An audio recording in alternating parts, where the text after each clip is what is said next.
Morning glory, America. It's Hugh Hewitt inside the Beltway. I'm so glad to be here with you for this next month to 2 months. I'm going to be your sweet voice of reason inside the Beltway. And firm, factual, objective, upbeat. I am here to assure, inform, and encourage. I'm not here to fight with anybody. I'm here to tell you the president is doing a great job. The vice president is doing a great job. The task force is doing a great job. Every frontline person out there, doctor, nurse, ambulance driver, ER technician, lab technician, thank you. We're here to help you. And mostly I am here to help you. This audience, which has grown for 20 years. By the way, it grows bigger today because we've added Super Talk 92.9 in the Tri-City area in Tennessee. Kingsport, Tennessee, Johnson City, Tennessee, Bristol, Virginia. Super Talk 92.9. You now get the Hugh Hewitt Show 6 to 9 a.m. every single morning. Great to have you right on the border. And the Tri-City area, I'm very happy. Kingsport, Johnson City, Bristol, I've known about you for a long time. Knocked down your door finally. Great to welcome you into the Borg that is the Hugh Hewitt Show. For a time such as this, there is a show such as this. And by that I mean, I know you don't want the negativity. You want the information. You want the positivity. I think you heard that yesterday. I was on Meet the Press. My regular every 4 or 5 weeks, I'm on Meet the Press. And showed up yesterday. And, I had one thing in mind. Be factual, assure, inform, encourage. Here's cut number one. And that one. Who should feel better about which poll number, Hugh Hewitt, Joe Biden or Donald Trump? I think President Trump will look at the Washington Post poll this morning and be very, very happy. But I also don't think anyone should focus on the polls. It's going to change so dramatically. America has a hell of a kick, Chuck. You know that. It's like Eric Liddell in the Chariots of Fire movie. We're just gearing up. And if the country does what I think I see it doing, this army of responders, this surge of helpfulness, I think that the president will benefit from that because the country is coming together to fight this invisible enemy. Gene Robinson? Yeah, I want to agree with Hugh Hewitt. I do think the country is gearing up in a very important way. The old Bible verse, "Weeping may endure for a night, but joy cometh in the morning." I think we must realize that there is a joyful morning on the other side of this, and I think that the country, once it gets in gear, I think will hopefully do better than it now looks to contain this. See, I think Gene is right. Gene was quoting scripture. And for my listeners in Johnson City and Kingsport and Bristol, I'm a believer. All right, so you're dealing with a full-fledged Christian here. If that's not your cup of tea, it's not a faith-based show, although I'm a faith-based broadcaster. It's a secular show. But my heart, sang a little bit that Gene was doing the Gene thing. Gene and I agree on nothing. Nothing. He's a Michigan fan. Honest to goodness, he's the seventh ring of sports hell. But I love the guy. We don't always agree. Cut number two. Hugh Hewitt, what is the bigger danger there? The president picking silly fights with governors that look off-key, or the president not feeding his base the sort of pugilistic nature that they've grown to love? Right? Like, I get that in the president's head, that's what he's concerned about. The biggest danger is not to take the danger as seriously as he appears to be taking it, not to step back from the podium, go out there every night. Of course, Vice President Pence is a great balance, but he has to continue to be the very strong presence in the press room that he's been, because America at this time, as after 9/11, as after Pearl Harbor, this is a existential crisis for the world. We have to lead not just America, the world. Yeah. I think his biggest danger is stepping back. He's got to lean into it, and he's been doing that, and I'm happy about it. I want him to continue to lean in, but I'm encouraged by everyone with the first cut on the show. First thing I had to say on yesterday's Meet the Press, cut number 16. Hugh Hewitt, this is the time when I think someone like you or others would be saying, the president needs to go get a retired general. Remember General Honore, Russell Honore, he ran down in the Gulf area. It feels like there needs to be a take-charge personality here when it comes to this procurement issue. Well, I think the take-charge personality, Chuck, is in fact the president. I'm very impressed with the president. Eugene isn't. I'm very impressed with Andrew Cuomo. I'm very impressed with Gavin Newsom. I'm very impressed with Mike DeWine. The people I'm not impressed with, I'm not going to spend time slamming. I'm impressed with people who are exhibiting strong leadership. They're not always going to be right. But I also like the fact, the person I'm most impressed with, most Americans won't have heard it, Benny Gantz. He is the Israeli political leader who stepped back and laid down his ambitions to serve the common good in Israel and join Benjamin Netanyahu in a government. I think that's the moment we're in, where people have to lay aside their partisan differences and work. And I must say, Vice President Biden really impressed me by modeling the best answer most people can give. I don't have the information to answer the question you asked, Chuck. I thought, way to go, Mr. Vice President. If you get asked a question, don't shoot from the hip. I think most people need to hear that message. So that was my entire day. Now, it's the weirdest Meet the Press I've ever done. We're not around a table. We're in 5 different studios. Chuck did it's a very difficult thing to do. If you're not a radio guy, I'm used to this, but I never juggle more than 3 guests, right? That's the max that we do. He had to juggle 5 guests in 5 segments. He caught a lot of heat yesterday. Chuck did a fine job. And listen to me, especially those of you who share my faith. Do not slam anybody right now. You have no idea what's going on in their life. None in anybody's life. I'm not saying there's anything going on in Chuck's life. I don't know. But I'm just saying I watch people on TV, and I say to myself, I don't know if their mom or dad is in the ER with this virus. I don't know if their brother is around the clock exposed in an ambulance driving situation. You don't know. Dennis Prager, I hate to, compliment Dennis Prager. Everybody knows that. But my friend Dennis once said, after Tiger Woods had all the wheels come off, you never know about anybody. And Dennis was right once. You never know. In this season, which is going to go on a long time, at least another month, probably 6 weeks, is even if we're lucky. And by the end of April, the 15 days, which have become 45 days, do not become 60 or 90 days. If we begin to slowly say, okay, and especially if we get the antibody test, which is it's the golden key. Do you understand? We've got to know who's had it. Because once they've had it, they can't infect people. They're going to wear a crown. We're going to give them like a sheriff's badge to a bright, shiny, this person is safe badge because they've got the antibodies. Couple of pieces of good news. The FDA got their act together last night at 11 o'clock, and they approved the Ohio company Battelle's sterilization. Our mask supply just went through the roof because Battelle has produced a machine that will sterilize masks. Yesterday, midday, the FDA said, you can sterilize 10,000 a day, but that's it. They have the capacity to do 160,000 a day. Mike DeWine's head almost exploded, as did mine. I'm going to talk to the Ohio Attorney General coming up next hour about what the FDA's got to change. The whole scientific world is focused on this disease, as it should be. And we cannot have bureaucrats. God love them. They do their job in normal time. They've got to, on therapeutics and drugs and interventions for this disease, move at the speed of light. So the word got up to the vice president and the president, and the FDA got religion. And it was a crazy ruling. 10,000 masks a day, okay? Either they were killing 10,000 people a day by approving masks that would not work, or they were holding back masks from 150,000 more people a day. And Battelle's going to ramp up, and everyone's going to buy it. And God bless Battelle. Of course, Ohio's going to save the country. We all know that. Sorry, Tennessee. Sorry, Virginia. But it's Ohio that matters. It always has been. And you'll learn, Tri-Cities 92.9, that this is an Ohio bias show. And then in England, every morning I read the Telegraph. Great.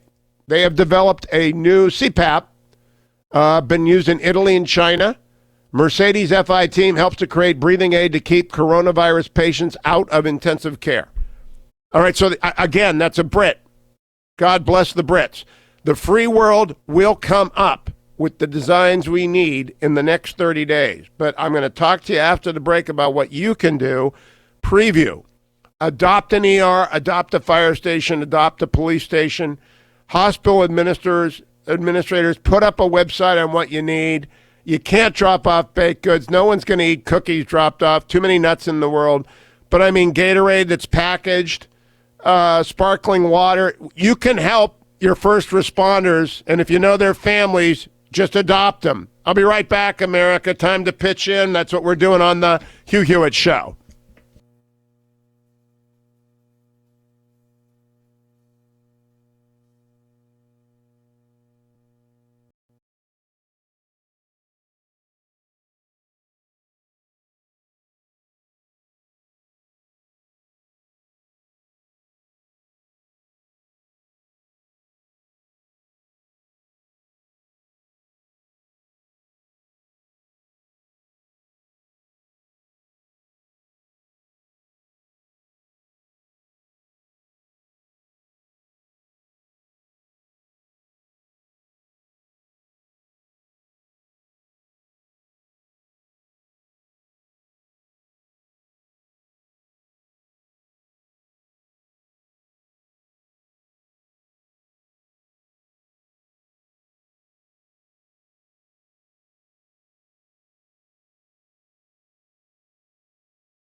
Welcome back, America. It's Hugh Hewitt inside the Beltway in the ReliefFactor.com studio. That's the intro to the Victoria series on PBS, which is a great way to spend a few hours if you're locked inside and get outside, walk.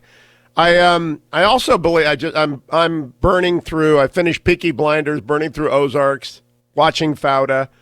Do you know that No Safe Spaces, that great film by Dennis Prager and Adam Carolla, which will make you laugh and make you cry, a 99% rating at Rotten Tomatoes, it's now available at nosafespaces.com, nosafespaces.com, and for a limited time, use the discount code SALE25.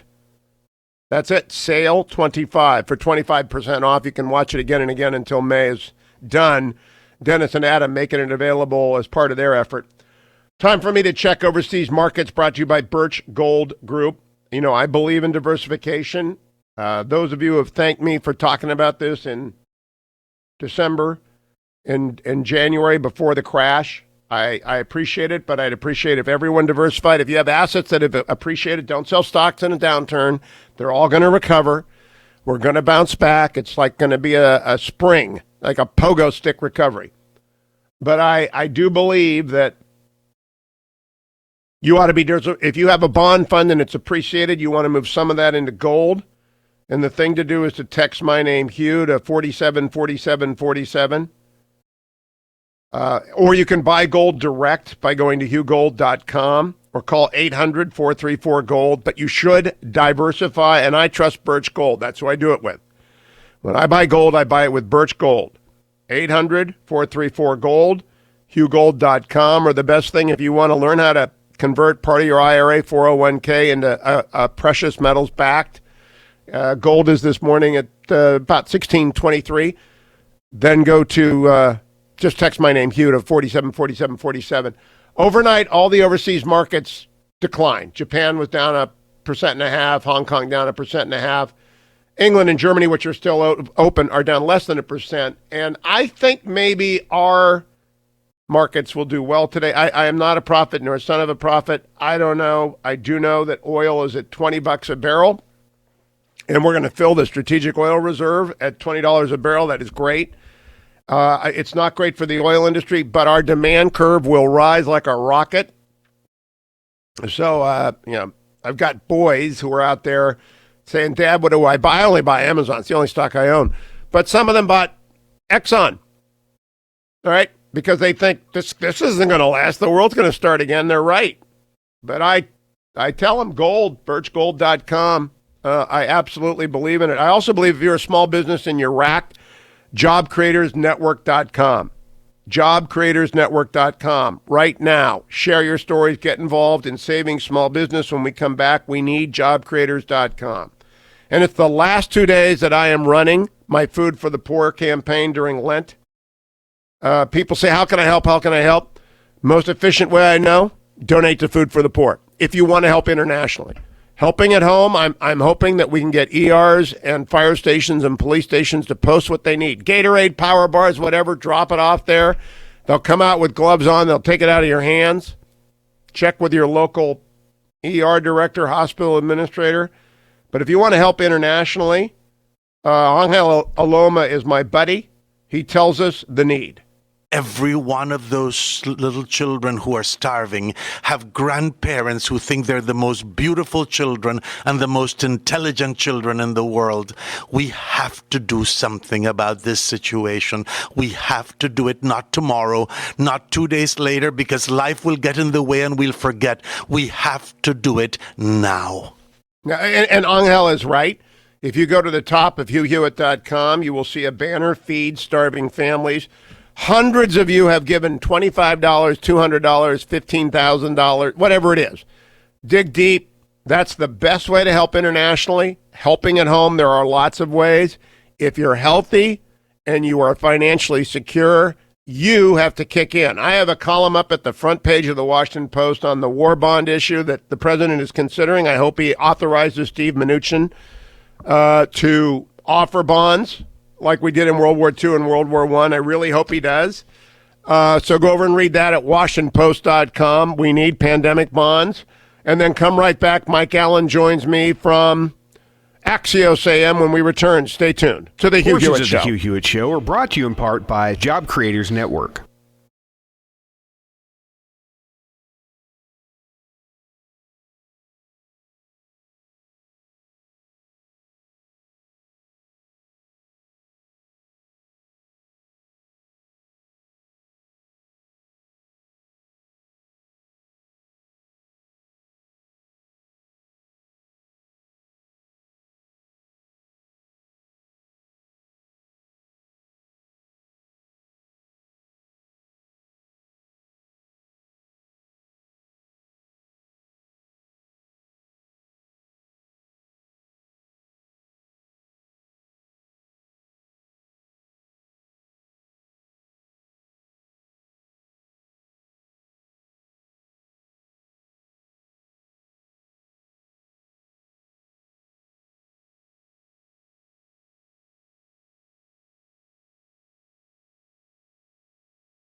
Welcome back, America. It's Hugh Hewitt inside the ReliefFactor.com studio announcing a new edition during this time of pandemic.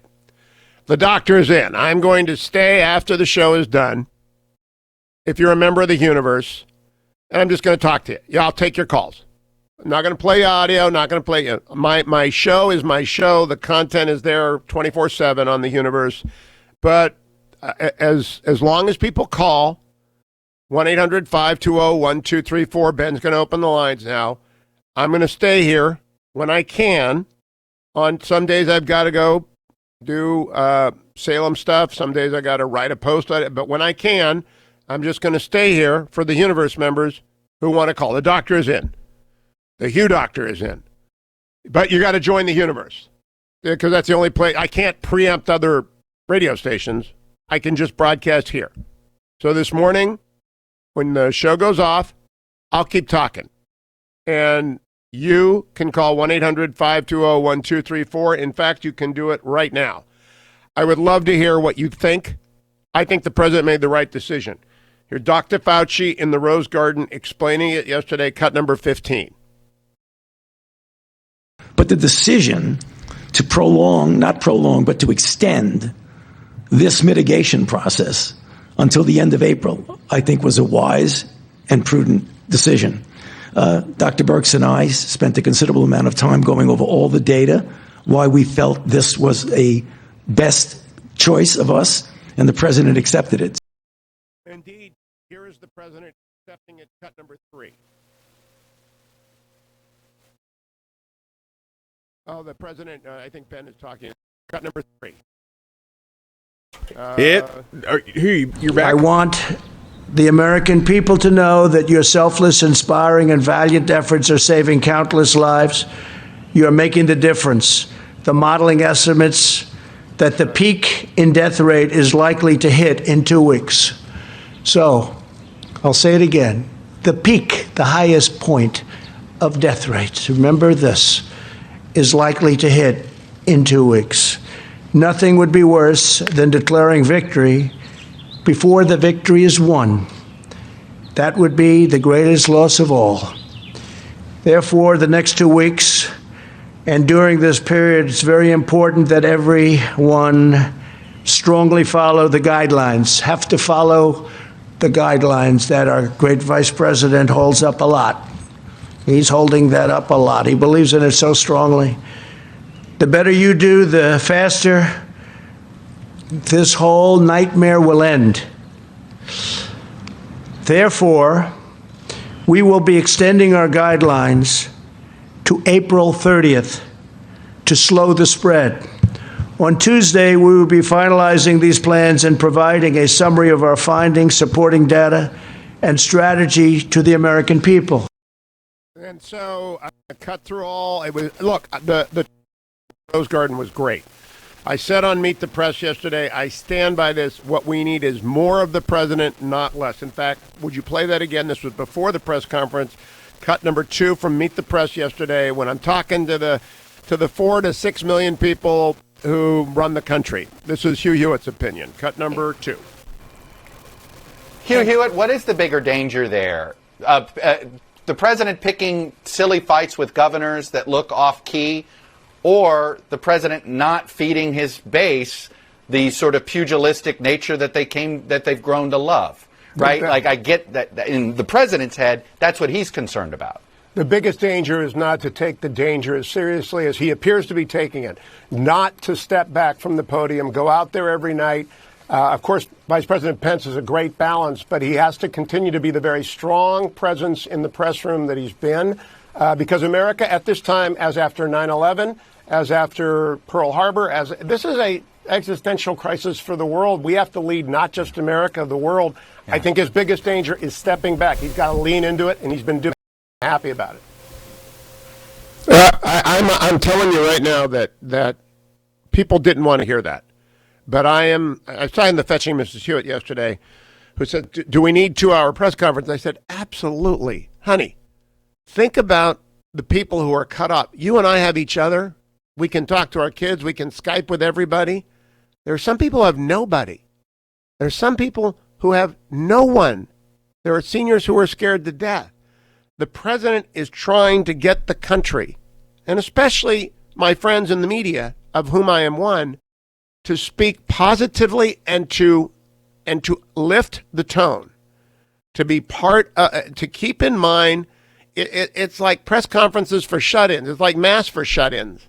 They need to hear the good news. They need to hear that we got a new device in Columbus, Ohio that's been approved. They need to hear we got a new device in Great Britain that's working.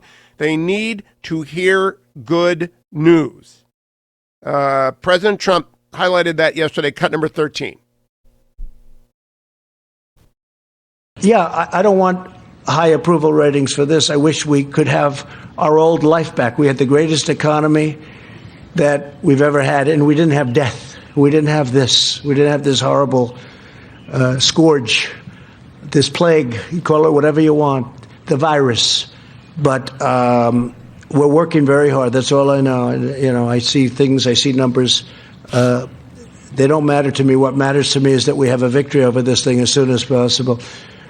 When you hear that 2.2 million people could have died if we didn't go through all of this, and now the number will be, a much lower number. Hopefully, it's going to be the numbers that we're talking about.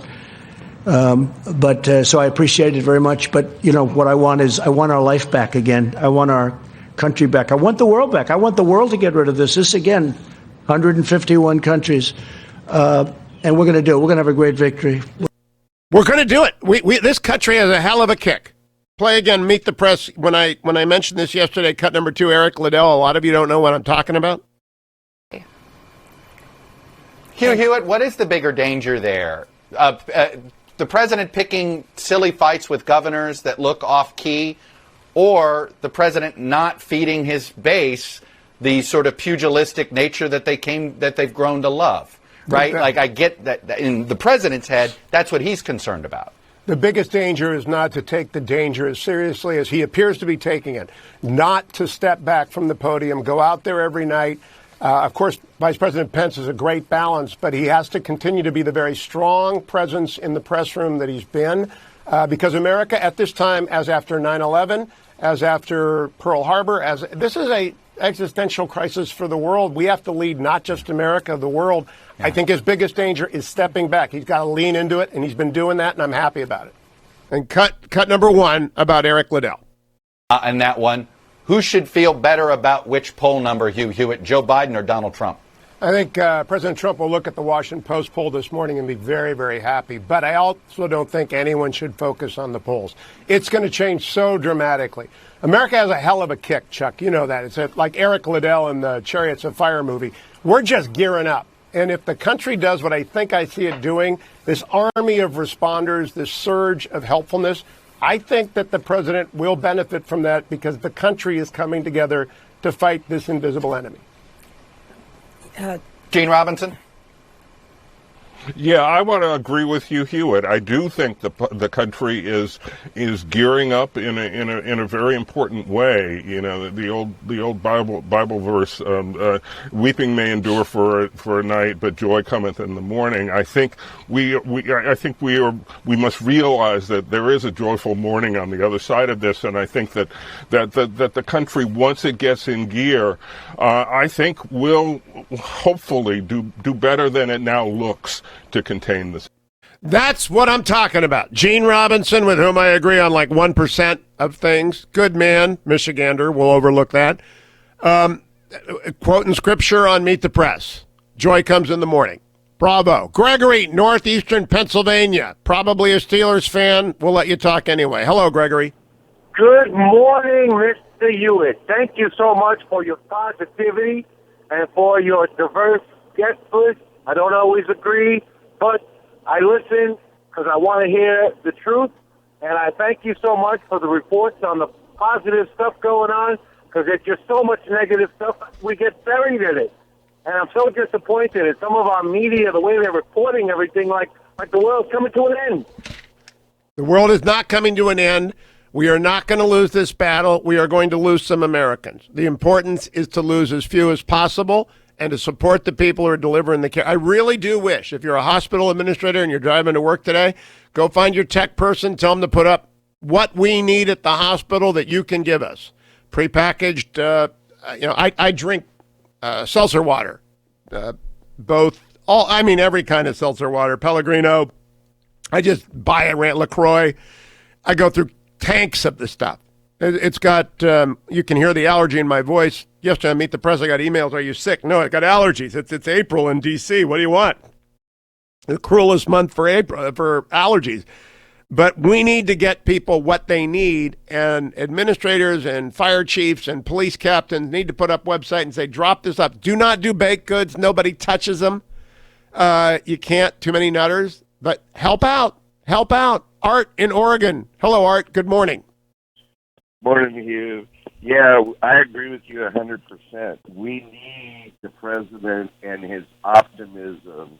We got to stand together and fight this thing together.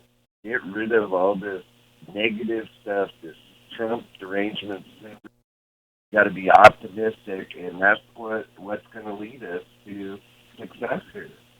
100% agree, Art. From Oregon to Pennsylvania, John in Summerlin, California, where Gavin Newsom is doing a good job there. I never thought I'd say that on the air. John, what do you think? Me either, but he is. Yes, he is. Hey, how do we see them starting to roll up the economy, starting to roll off on the economy over the next 4 weeks? I mean, I heard Dr. Birx talk about counties and containment, kind of, but don't we have to have containment to do this? Yeah, I don't think we're going to open up any counties. I think the shutdown is pretty much, you're going to get a deadly stare from people if you are not in a CVS or a Rite Aid or a Safeway. There are some critical infrastructures. Look, the restaurant business, God bless them, 3% of the restaurants in America have closed forever.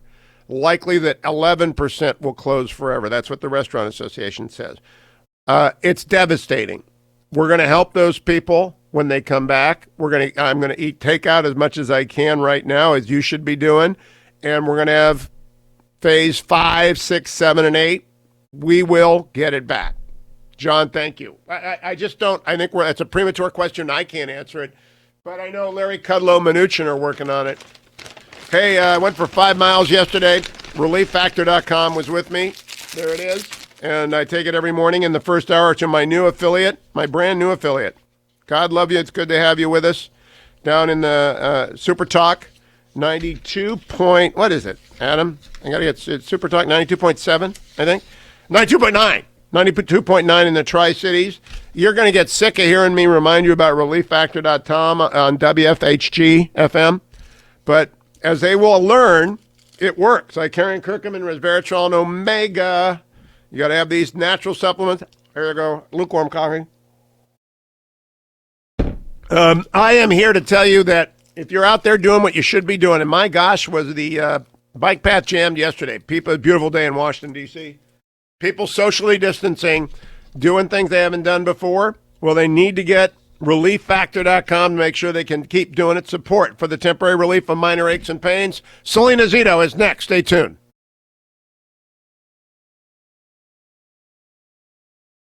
I think Captain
Welcome back, America. It's Hugh Hewitt. I especially want to tell the Tri-Cities of Johnson City, Bristol, Virginia, and Kingsport, Tennessee on Supertalk 92.9, our new affiliate, that every week at this time, Salena Zito joins us. She's America's upbeat columnist for the Washington Examiner and the New York Post. She went to Conneaut, one of the lands of my youth, up on the lake. And Conneaut, good morning, Salena. How are you?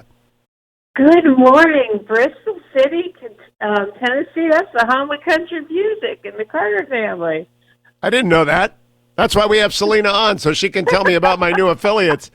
Salena, I am preaching optimism this morning, good news, and neighborliness. I'm telling people to find out what their ERs and their police stations and their fire stations need and drop it off.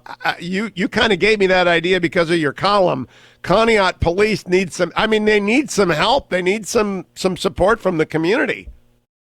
Yeah, they absolutely do. Conneaut, as you know, sits right on the Lake Erie and at the mouth of Conneaut Creek. It is. I just think it's a sweet little town. It's had certainly its share of rough patches in the age of deindustrialization and a lot of problems with the heroin and meth epidemic. But the people that live there are amazing. I stopped at a place across the street from the Conneaut police station. It was called the Rainbow Cafe. It was owned by Vince and Shelley Vendetti, and they were giving out lunches every day to kids in town. And at that morning, they had hit over 100, or that afternoon they had hit over 100. But the problem right now for Conneaut is that in its force of 25 police officers, 16 of them are currently quarantined. That's a strain on that town. The good thing is, the crazy good thing is the crime is down to zero, which is. And by the way, this is on Fentanyl Alley. This is out of, everybody knows Akron is a distribution center because of its unusual confluence of interstates. It goes north up to the 90, runs along the lake. I mean, every Fentanyl Alley runs right through Ohio. Mike DeWine and Dave Yost are doing their best to shut it down, but Conneaut, like Ashtabula, is hit by this hard. I'm glad to hear that the cartels apparently have the virus. Well, that's what they think. And in my interview with DeWine last week, one of the reasons that he was so aggressive, out front on this problem, was he knew that those trucks were coming straight up. The trucks filled with drugs was coming straight up to Akron and Ashtabula County. He knew he had it. That was part of his equation in shutting things down. I would love if they would let you embed Salena Zito with the governor. I think Ohio is the unheralded hero. The Battelle story, which I'm going to get into with Dave Yost at the top of the hour, I think they've just a game changer on PPE. If we can sterilize PPE, Ohio will have saved the country, and you people, you Yinzers, are going to have to admit that Ohio will have done it. Yeah, no, I don't. I think we're all in this. I mean, it sounds like a cliche, but we are all in this together. And Cleveland and Pittsburgh they are the same. Yeah, they're like brothers who are fighting at the age of 6 and 5. Salena, a moment. I think our colleagues in the media have to get the idea that this is not a partisan issue. They have to change their frame. This is an existential issue for the world. Millions will die. We need to pull together. I think that's what the president's trying to get them to understand. Did you get that message yesterday? Absolutely. And look, the president has wisely picked up on how the people feel. I'm all over the place in this country, and that's exactly how 99% of the people in this country feel. They're not talking about partisan politics. They're talking about saving the country. They're talking about protecting their neighbors. They're talking about rolling up their sleeves and doing whatever they can without harming each other or harming themselves in getting us through this. And Yeah, they I would look like at the me- I would like Adam to go out with the cowboy and the farmer can be friend from Oklahoma, because we actually need Democrats and Republicans just to lay down the swords, right? We absolutely do. You know, someone said something really interesting to me yesterday when I was in Gettysburg. They said, you know, this if you know the president seems to get this, but the media doesn't. And what would be really great is if the president said, you know what we're going to do right now? As soon as we're going to start working together. And he thinks this gentleman thought that the president should pull the Congress together and say, this is the time we now get that infrastructure bill ready. So a month from now that we can do this together, because when this is over, we'll have projects to start. But, amen. That's why I want war bonds over at WashingtonPost.com. I want things that everyone can do. I want websites from hospitals that what they need that people can drop off. And I want you to read Salena Zito. Follow her on Twitter at Salena Zito. Follow me at Hugh Hewitt and go subscribe to The Universe. I'm telling you, you're going to need it this next month or 6 weeks. And I'll be right back on The Hugh Hewitt Show.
Morning, glory, America. Bonjour, hi, Canada. Greetings to my 400-plus affiliates, including the brand new Super Talk 92.9 Tri-Cities of Tennessee and Virginia, Kingsport, Johnson City, Bristol. Welcome to the Hugh Hewitt Show. We are so glad to have you. What we try and do is talk to newsmakers every day, including the Attorney General of the state of Ohio this morning. David Yost joins me from the Buckeye State, because that's been the epicenter of a regulatory battle that I think has been won, but which tells us a lot about what has to happen at the FDA. Good morning, Attorney General Yost. Welcome back to the program. Good morning, Hugh. How are you? I'm always great to talk to a Buckeye. It lifts my spirits. And I think back to when we chatted at the last fundraiser I was ever able to do before I joined NBC, and that was when you were running for AG. I'm so glad you're in the job. I'm so glad DeWine is in the job as governor. But would you walk the audience through the Battelle story, and then we'll tease out the lessons for the country going forward? It's great news how it ended up, but man, it was bumpy. Boy, you got that right. Everybody knows we've got a huge shortage of PPE, personal protective equipment, which includes these N95 masks. Now, a single hospital will go through thousands, tens of thousands of these in a day. They're meant to be disposable, and because of panic buying and because of huge demand, you can't find them anymore. They just aren't out there. With the COVID infections ramping up, and we're told spiking sometime within the next month, this is going to be a crisis. Well, Battelle, a scientific research organization, world class here in Columbus, Ohio, had developed a system for a pressurized hydrogen peroxide bath. There's some other steps to it, but the bottom line is they were able to show that they can reuse these masks and have these machines that they've built that allows that to happen. There's only one trouble. You got to play Mother May I in this field, emergency or not, and Mother is named FDA.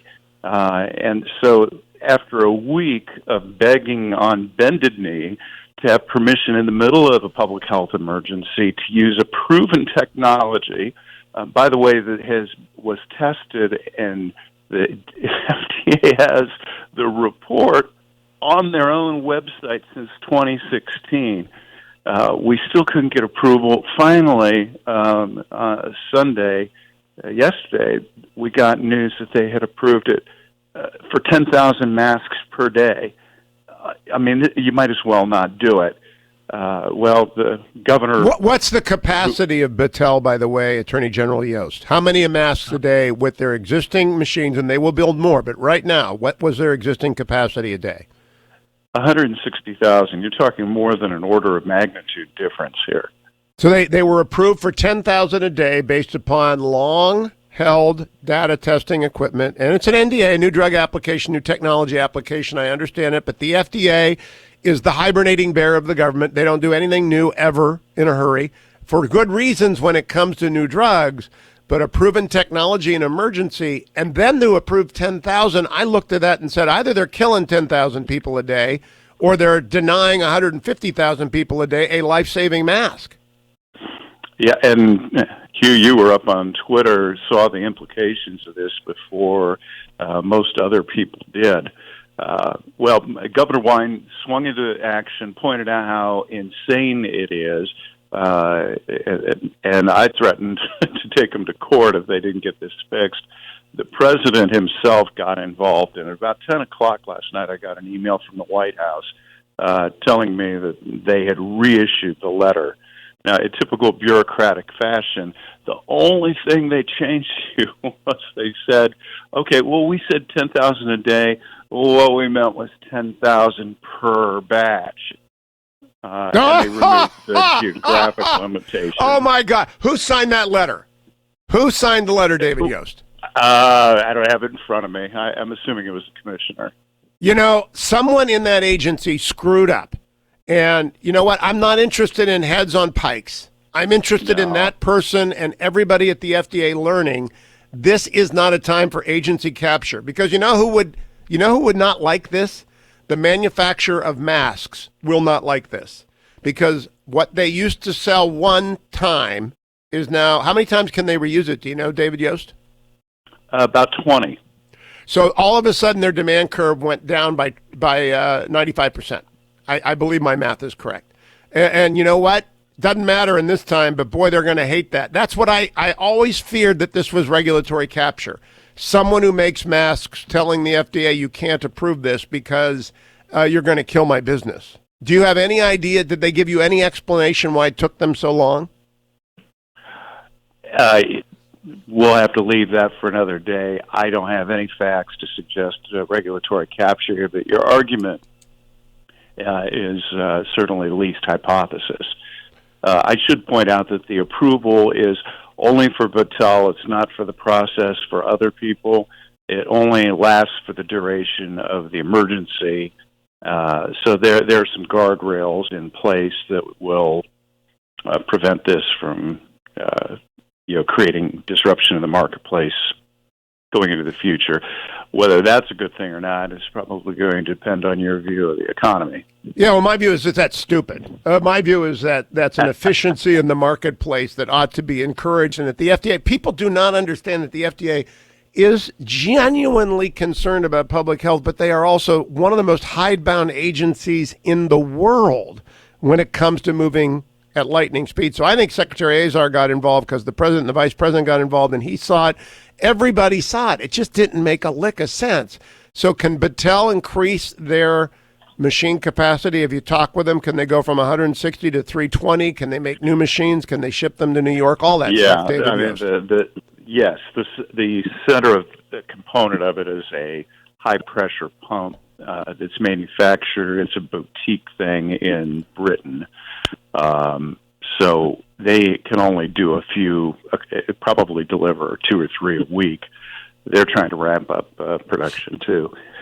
Here's the thing, and not to dive into it too deeply, but this is created by, the value of this thing is created by a shortage. These masks are incredibly cheap to make, and I'm not sure that the cost of the process, absent a shortage, is going to work out. Interesting. But that's a market issue, right? The market will determine. Exactly. Let the market work. And you are 100% right about the FDA and the federal bureaucracy in general. People do not realize the strangling effect of regulation on our economy. They think it's just business people, rich guys that are trying to get around something. It's not. These bureaucrats, their idea of emergency action timelines are measured with multi-year calendars. They might as well use a sundial. Their ability to move quickly in an emergency or to adapt to a market change is almost non-existent. No, I know the lawyer at Justice. I know one of the regulatory deregulation experts. And this has been a 3-year battle across. The reason our economy was cooking until the virus is because we have systematically obliged agencies to back. The Army Corps of Engineers can no longer regulate potholes in the middle of a field. We have done 1,000 different things, we being the Trump administration and its lawyers, to loosen the economy. But now we got to do even more, David Yost. Let me turn to the enforcement side. Apparently, the drug trafficking through Ohio has decreased as well. Is that what you're saying as the state's attorney general? You're talking about like the opiates and methamphetamine? Yep. No, sir. No, sir. What's happening is that the opiate death rate is dropping, which is a good thing. But we're not seeing less drugs. We're seeing two main things happening. One is naloxone. Thank God it's out there. It's widely available. And so what we have is the addicts that are overdosing are less likely to show up in a morgue, less likely to show up in an ER. Because civilians now have this life-saving drug. So that's good. It's saving lives, and that number is definitely going down. The other thing we're seeing is people did get the message about opiates. I've talked with police officers on the streets who have come up to addicts and said, Jimmy, what are you doing? And he said, I'm not on that. I'm not doing that anymore. You had opiate stuff will kill you. And heroin will kill you. I'm doing meth. Well, I'm not sure that's great, but if they're not dying, it's a chance to start living. If you're not dead, it's a chance to start living. David Yost, good work bringing pressure to bear on the Food and Drug Administration. Good people over there. They just got to change their ways in this crisis, and David Yost and Mike DeWine helped him do that. Follow David Yost at Yost4OH. Great Attorney General. Thank you, David Yost. I'm coming right back, America, on the Hugh Hewitt Show.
Got it, America. It's Hugh Hewitt.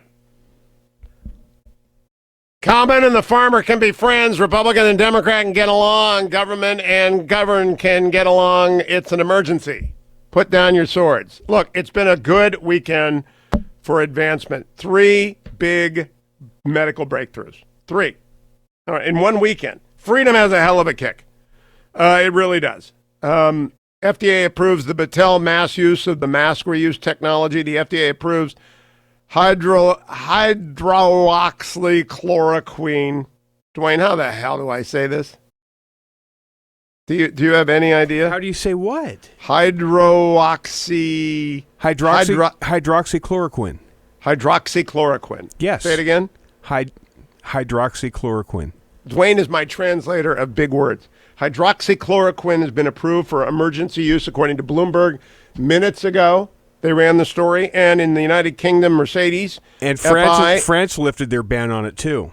So we're getting freedom has a hell of a kick, and it is great to see it kicking in. By the way, you're going to go give blood today, Generalissimo?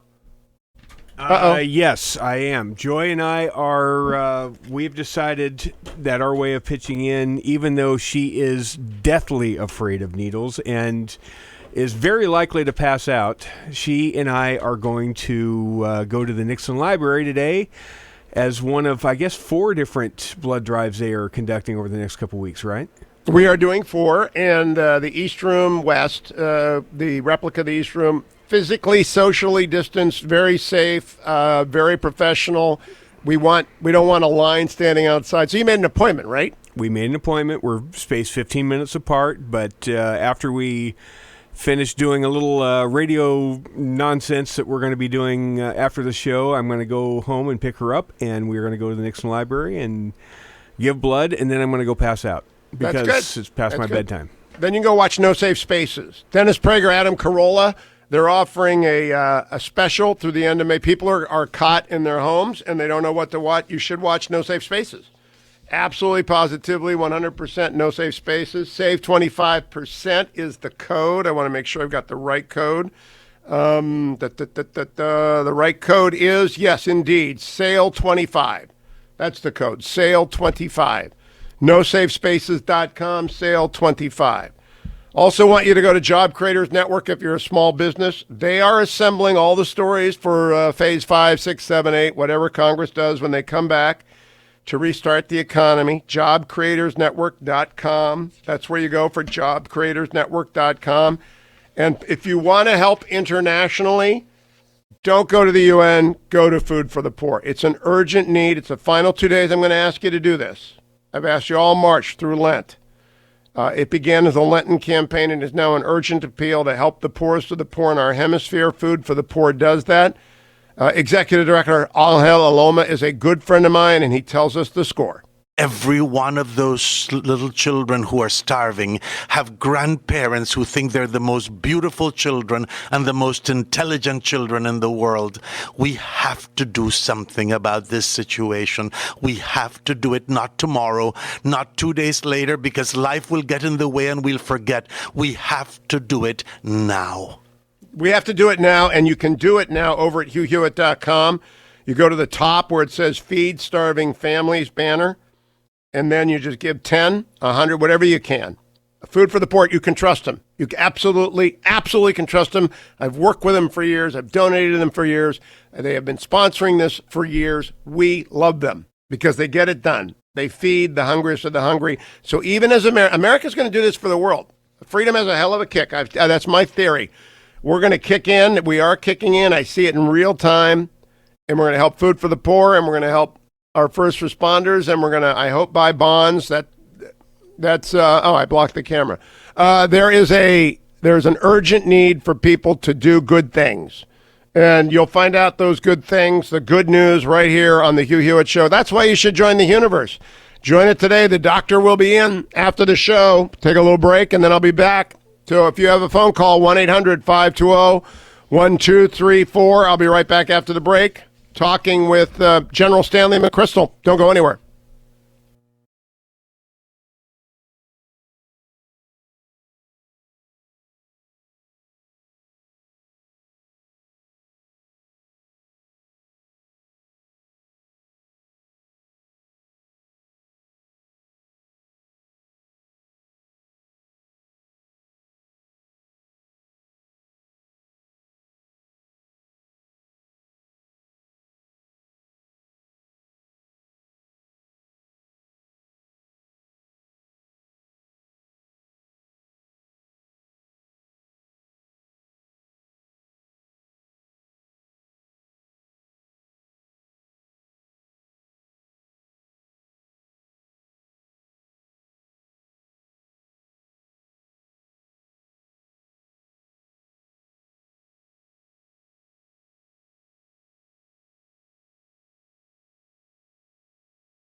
Welcome back, America. I'm Hugh Hewitt. If you have listened for the 20 years I've been on, or for the first day, for example, in Tri-Cities, Kingsport, Johnson City, Bristol, Virginia, our new affiliate, Super Talk 92.9, whether you're a one-day listener or a 20-year listener, you've heard me say many times, the most impactful book I have read as an executive ever is Team of Teams by General Stan McChrystal and Chris Fussell. And I've talked at length with General McChrystal before about that, about his book Leaders. And they are back now, and Chris Fussell's also written One Mission, How Leaders Build a Team of Teams. General McChrystal and Chris Fussell join me this morning. Of course, General McChrystal, 34 years, commanded all forces in Afghanistan, served as the guy who turned around special operations in Afghanistan. Chris Fussell, 15 years as an officer in the Navy SEAL teams, now the president of the McChrystal Group. They are here to talk to you, and I'm going to get out of their way, about what you do right now if your business is upside down, turned around, as we all are. Good morning, General. Good morning, Chris. Good to have you, General. I'll give you the floor. I'm sure the demand for your services is high. What is your first advice for CEOs who are just looking at a new world? Hey, Hugh, thanks for having me. It's great to be on again. I think the first is to recognize that it is a new world, and the term I would use is a new normal. We are going through a crisis now, and we can tell ourselves that it was absolutely impossible to predict, but you and I are both old enough to have seen crises before, know that they will always come, although the form of them is a little different, and we'll always get through them. But the question is whether we do that easily or whether we make it harder than we should. What we do at McChrystal Group is we help organizations deal with the short-term crisis. But really, we help them reshape the organization as we did Joint Special Operations Command in Iraq, so that it operates in a way where crisis, I'm not going to say is anticipated with enthusiasm, but crisis is dealt with pretty easily because you change the processes and culture of an organization so that it is ready to operate in a different kind of mode. I will argue that the new normal in our society is going to absolutely demand that. We're working up in Boston right now with Mayor Marty Walsh and helping his team, not just the internal team of the government, but the wider team of all the stakeholders pull this together for COVID-19. And this is the kind of model we think is needed around the country. Let me pass it to Chris, because Chris and I have been doing this together for nearly 2 decades now. Chris? Thanks, Stan, and thanks you for having us on. During my time in the SEAL community, I was able to spend both at a tactical level and then spent time on General McChrystal's staff. I was able to sort of observe the tactics behind the global network of communication and decision-making that McChrystal had put into place, and that's one of the things that we're doing now as everyone has gone into this remote work status at a really accelerated pace, helping organizations as quickly as possible, and you can do this in a matter of days, at least to get it started, putting in place an effective remote communications process so that the number one thing we think leaders need to be doing now is talking to as much of their organization on a very high cadence, not just talking to your executives and letting that trickle down. And don't just download your Outlook calendar into your video software and think you've established a remote work status. You probably know the history here as well as anyone. McChrystal was incredibly aggressive here. We resynchronized 7,000 or 8,000 people on one video call every 24 hours, 7 days a week for years on end. And we think a situation like this is what's really required for business leaders as well. I think the general will recall that is the single thing from Team of Teams, which I have told people anecdotally is the reason they need to read, is when you took Special Operations Command, General, and you allowed 7,000 people to observe your commands and your structure every day. I thought the security risk was so high, but the transparency message was so powerful that I just think that's a communication breakthrough. And boy, now more than ever, General. Well, that's right. And if we think about it, part of it is just getting information to people who need it for operational reasons.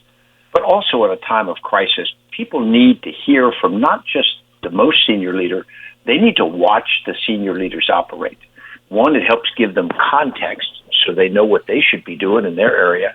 Second, it gives them confidence because they hear the right things being said and done, hopefully, and they get inspiration.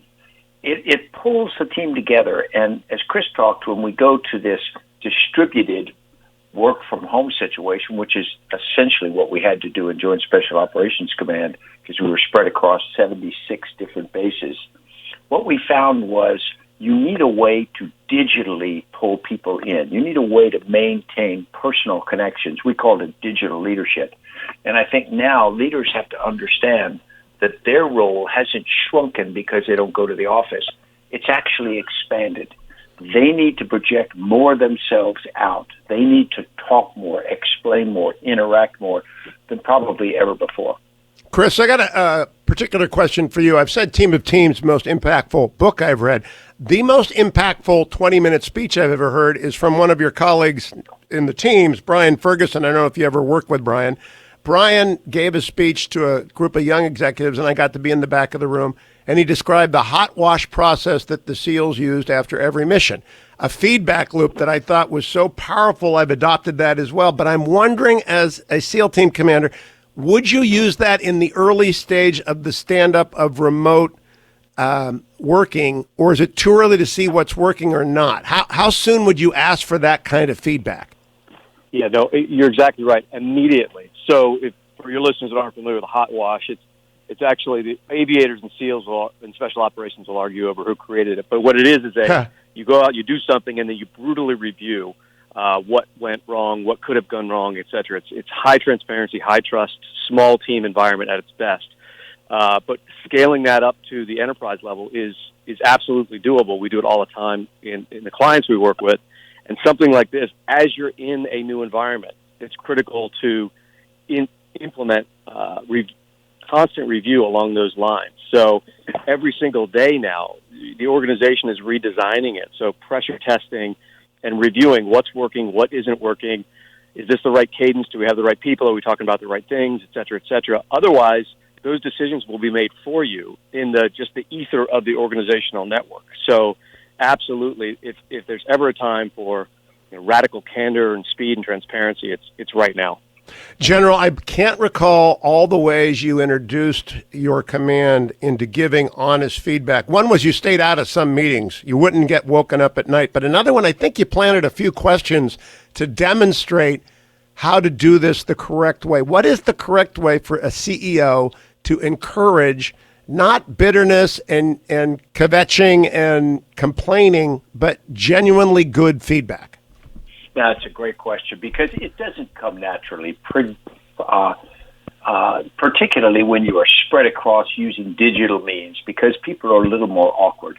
The first thing is a quote that we used to use, and it says, "Transparency breeds trust, and trust is our freedom of movement," because what we needed was the ability to operate. What organizations need is people throughout the organization with the confidence and the information to take action so they're not coming back for instructions and everything.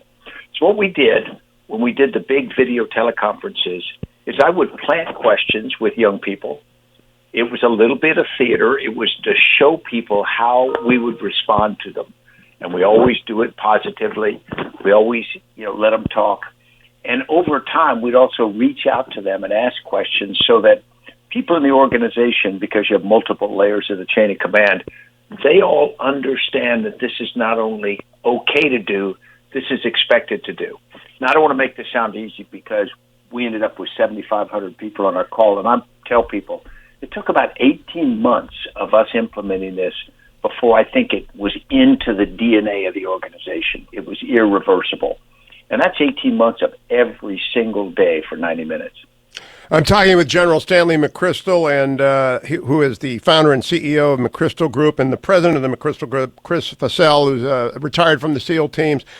Chris, in terms of the number of clients who must be clamoring at your door, I don't know how you're triaging requests for help, but I know that every business in America is upside down. Some of them are not coming back. The National Restaurant Association put out a word yesterday that 3% of restaurants in America, 3% have closed forever. They expect that 11% will close forever. I want to talk about the hardest news you got to give to people and how to do it. How do you let them know we're alive, breathing, maybe with some difficulty, and how do you tell them we're not coming back? Well, step one is exactly what Stan was just talking about. Getting in touch with your people, not sending big emails. All that stuff is important, but letting them see your face, Software's there. That's easy. Get everybody on a platform and have conversations. One of the things we're trying to work with executives on especially, and you see some natural talent out there in the market as some great leaders are handling this very well, speaking honestly with your folks, recognizing, hey, the world's never been through this in our lifetime, right? No one knows what's going to happen. Here's what we know. Here's what we're doing to adjust to that. Here's what we hope that leads to, and here's the other things that could go wrong. And one of the things that McChrystal would always remind us of as you got more senior in the organization, look, the frontline troops are the ones getting shot at. They know there's a problem before you state that as such, right? So don't come into those environments all crisp and sort of corporate in your dialogue with them. They know the issues. You have to create an environment where you're being honest with them so they can be honest with you. So, yeah, that's the hardest news that a lot of folks are going to have to deliver, not just the next few weeks, but the next few months, most likely, as the entire economy sort of rewrites itself. But start being painfully and radically honest with your folks today would be the key first step. Last question for you, General McChrystal. I was on Meet the Press yesterday as one of the panelists when Dr. Birx made what to me was the news of the day. Every single metro area, every one, will have a spike, will have a crisis. I don't know that every mayor or county executive out there is getting ready. It's time to lay down partisan swords, I think. And you're like Mr. Nonpartisan. Do you have hope that that's going to happen in the country? Well, I have hope, but I don't yet have confidence. And what we've been trying to do is reach out to municipalities as we're working with Boston and say, you can do better than you probably are prepared to do right now. And it would be unconscionable not to lean forward. To be in denial, I think, would be an abrogation of responsibility as a leader. And I don't think they want to do that. I think people sometimes lack an appreciation for the kinds of things they can do. And they start by connecting everybody together. Start by being transparent in your team and with other teams, because what's going to happen to every city is happening somewhere else right now. There's absolutely lessons to be learned. General McChrystal, Chris Fussell, thank you. We'll post the audio of this.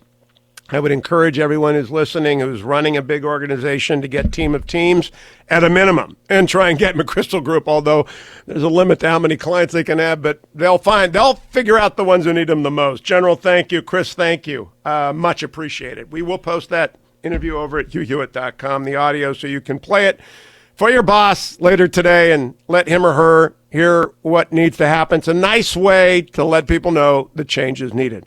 Let me know that relieffactor.com is necessary every single day. If you're out there on the bike paths of Virginia, I should ask the general if he's still running the same 7 miles in Old Town. He runs the same 7 miles every day. I think that's crazy, but the man's got legs from God. He just runs and runs and runs. But he should take relieffactor.com. All of you should. All of you should. Support for the temporary relief of the minor aches and pains that come with exercise. You know, I saw so many people out yesterday walking and running and trundling, which is that which exists between walking and running. Trundling, the new muscle groups. Everybody's doing it. Good. Even if you're slow even if you're 2 times slower than I am, which makes you a bush. Even if you're a tree, get out there and move like an ant. And that will only make sense to Lord of the Rings people. But move like an ant, and you'll still need relieffactor.com. Tom Holland, great British historian next. It's a new series for people during this time of quarantine. HughHewitt.com. Join the universe. Get it all at HughHewitt.com.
Morning,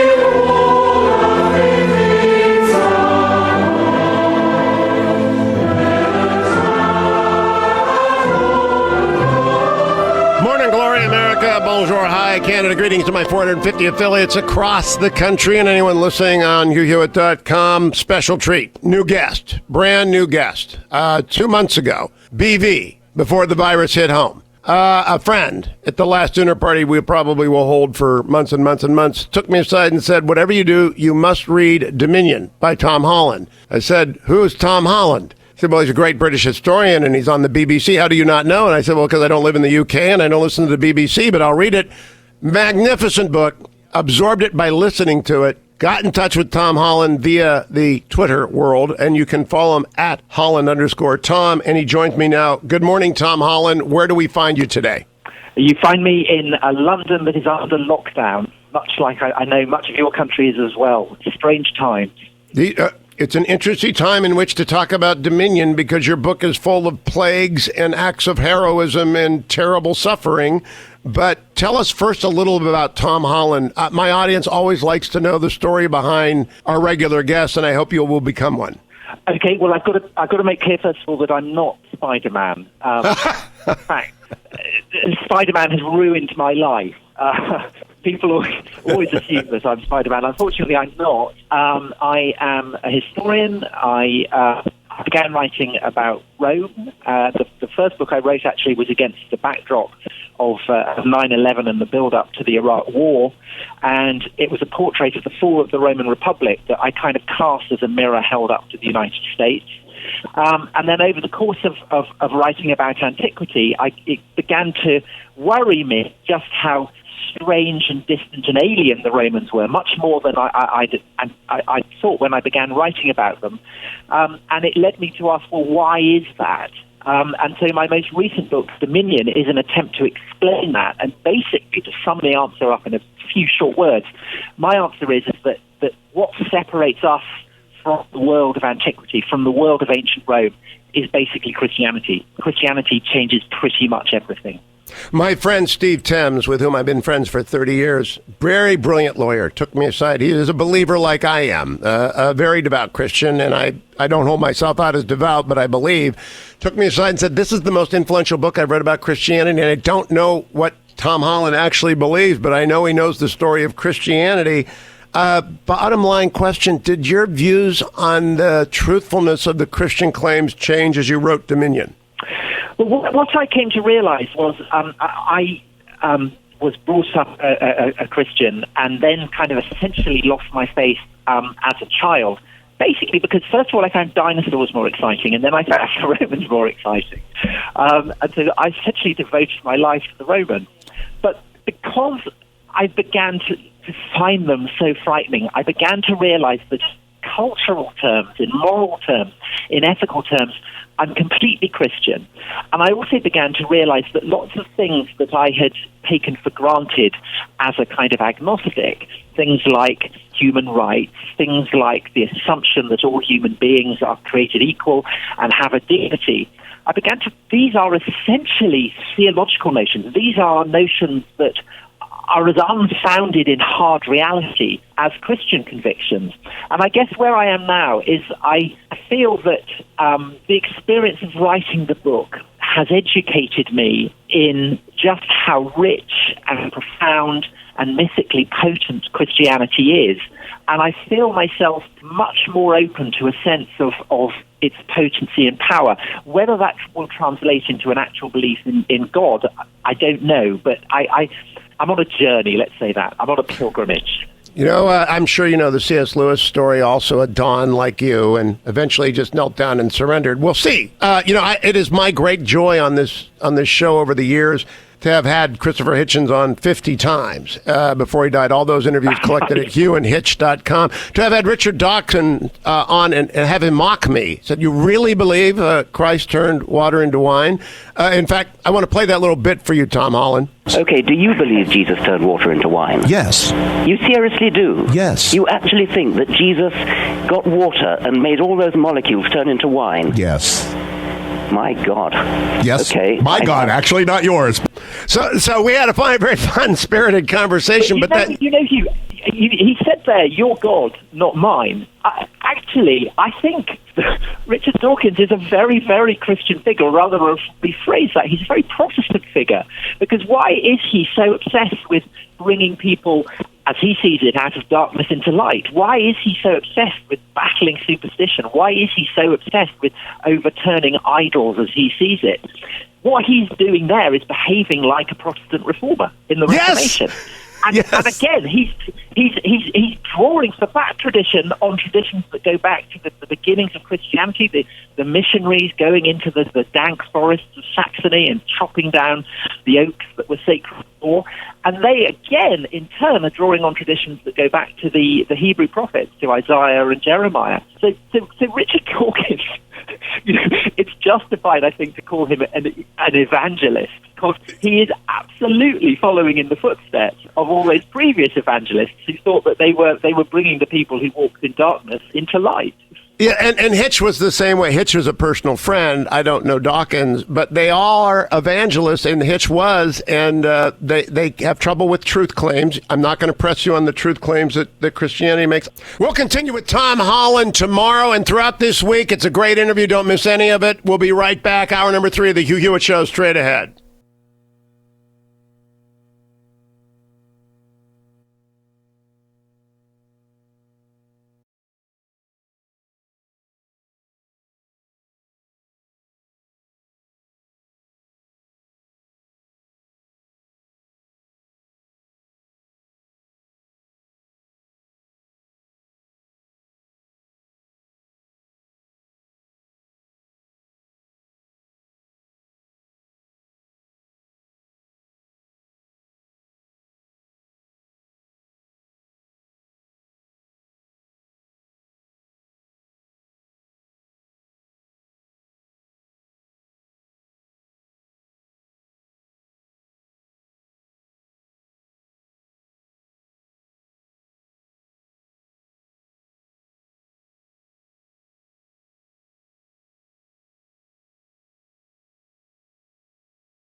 Morning, Glory America. Bonjour, hi, Canada. Greetings to my 400-plus affiliates, including the brand-new affiliate this morning, Super Talk 92.9 in the Tri-Cities of Tennessee and Virginia, Kingsport, Johnson City in Tennessee, Bristol in Virginia. Welcome aboard. It is so great to have you, WFHG-FM.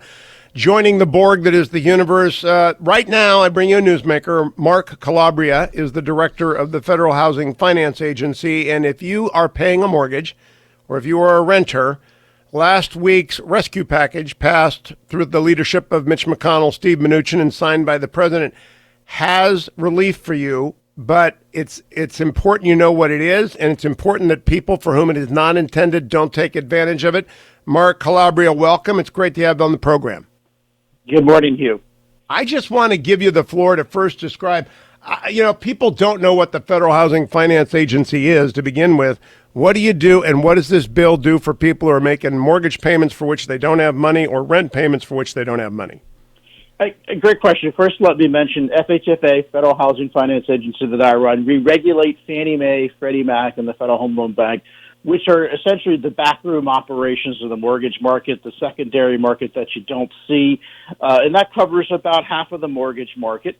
And what we set up a couple of weeks ago, which Congress last week put in codification of law, is that we would have a forbearance program for those who were suffering an income loss, job loss because of the virus. And so that's the first thing to remember. You're eligible if you've lost your job or you've had a decline in income, your spouse has lost their job, and it's a timeout. So this is an important part for people to keep in mind, too. It's forbearance. It's not forgiveness. So let's say we're in this for 2 months, 3 months, you don't pay your mortgage in that time. You get a pause out, and then at the end of that time, when you come back in, the amount is added to the end of the mortgage. So it's not forgiven. You're expected to pay it back.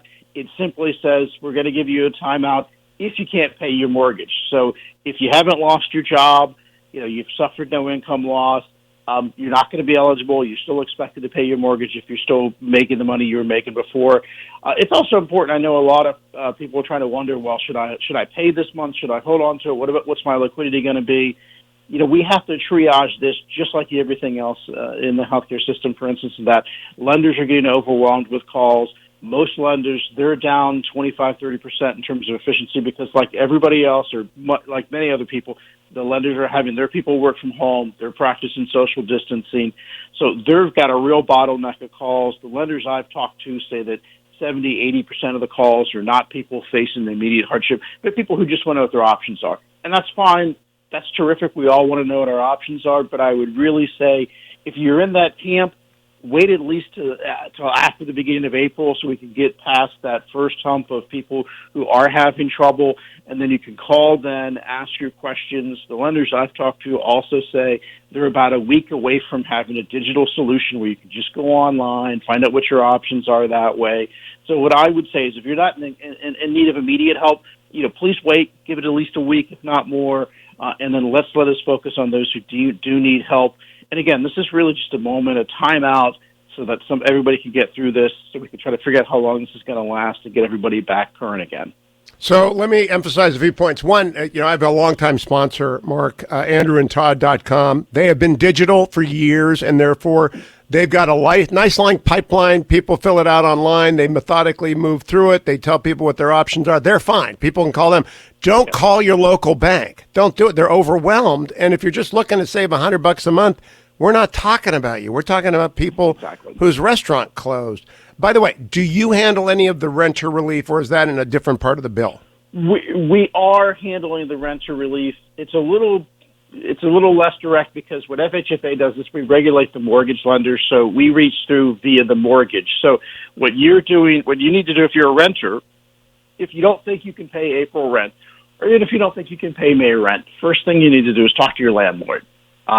And what we're offering is forbearance for the landlord who has the mortgage. And so the way this works is that if the landlord is willing to pass along that to you, so the landlord only gets forbearance, but the landlord could call their lender and say, listen, I can't pay the mortgage this month because I'm not getting rent from the renter this month.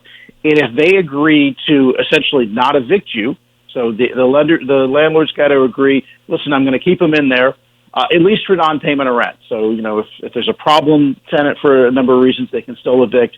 But as long as the landlord chooses to get in the forbearance program, and it's important, the landlord's going to have to pay this back just like a homeowner would. So there's got to be the expectation in this case where, the landlord may give the renter a break for 2 months and then say, well, we'll figure out some way to get caught up later. Or the landlord could forgive it too. But so again, if you're having trouble paying rent, talk to your landlord. And you can tell your landlord, listen, if you're willing to help me out, there's a government program that allows you to take a pause on your mortgage so that you don't have to pay during this time either. I am talking with Mark Calabria. He is the head of the Federal Housing Finance Agency. You can follow him on Twitter at Mark Calabria. You can also go to FHFA.gov for details. I want to review this again because repetition. Absolutely. If you're like most Americans, you got a 30-year mortgage, 360 monthly payments standing in front of you. You've marched through those payments. Maybe you've made 40 of them. Maybe you've made 150 of them. The government is not going to absolve you of making those 360 total payments. They're just going to delay 2 to 3 months of those payments because of forbearance if you qualify, but we can't overwhelm the circuit board, right, Mark? We've got people have to ask absolutely with grace. They have to be concerned for their fellow citizens and not take up your time or money this way. And that's such an important point. And we do want to be able to help everybody who needs help. And it really is so important. And it's really understandable if you got questions and you want to know what your options are. But as you said, there's only so much call volume. So, and lenders are just getting overwhelmed. And again, it's not the lender's fault. They're trying to tell their staff to work from home so that we can all practice the appropriate social distancing. But what it does mean is that if we want to be able to get to people who need it most, we're really going to have to ask those who just want to know what their options are to wait a couple of days, wait a week. And again, there's going to be some digital solutions that are coming. You're going to be able to get call quicker. If you call now, you're going to wait an hour. You call in a week, you'll get through in 10 minutes or 5 minutes. And so it's just, again, let us focus on it. And if you are in that camp that does need help, again, the best thing to do is figure out what's been your decline in income. So if your spouse has lost their job, you've got yours. You can pay half your mortgage. Just come in and say, listen, we can pay half. It's better because it's not forgiven. You'll have to catch back up. You should try to pay as much as you can. But if you can't pay at all, you've lost your job, or worst case, you or someone in your family is taken ill because of this. There's help there. There's a pause there, and we want to be able to give people a chance to get back on their feet. Now, this is a little in the weeds, but I want people to understand it's not the company that originated your loan. It's the company that is servicing, the service provider with whom you are working. Am I not correct, Director Calabria? That is absolutely correct. So just think about this. Who do you send your check to every month, or who do you have the deposit withdrawal taken out? That's who you contact. That's who you talk to, and they're going to be the ones that try to help you out. We call that the servicer, but again, that could be the lender you got the loan with, or maybe somebody else. But again, it's who you send the check to every month is the one you want to talk to for your loan. How are they going to authenticate between the genuinely needy and the Sharpie who just figured they're going to just take advantage of the system? Well, I think because of the need at this, at first, we're really going to try to use the honor system here, which is why it's so important that people don't call who don't need it. Again, reminding, you're going to have to pay it back.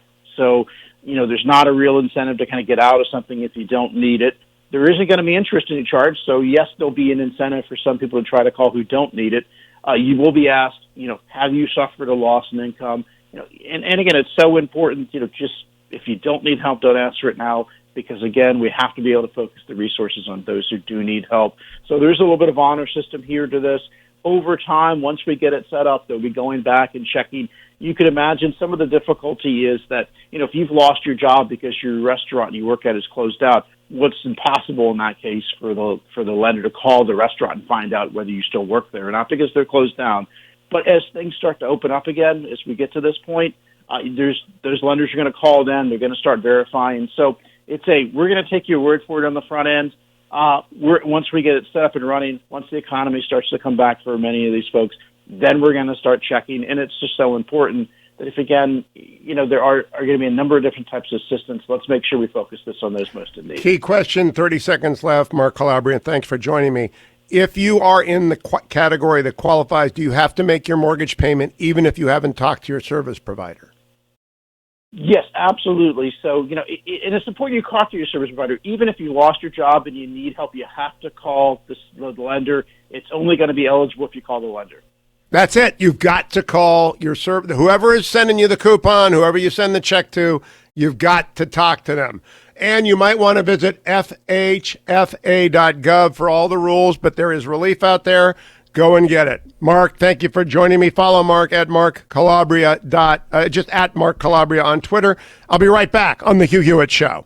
Portions of The Hugh Hewitt Show brought to you by Sierra Pacific Mortgage. For more info, call 888-888-1172.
Welcome back, America. I'm Hugh Hewitt. Thank you for listening.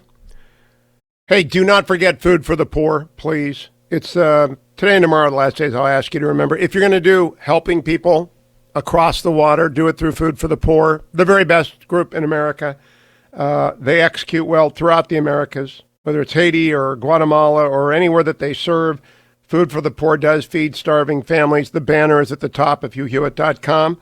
Do not forget as well that Dennis Prager and Adam Carolla have made their wonderful movie, No Safe Spaces, available for a terrific discount. Terrific discount if you go to nosafespaces.com and you use the code SALE25, SALE25, capital SALE 25, you'll get 25%. You can watch it as often as you want until the end of May.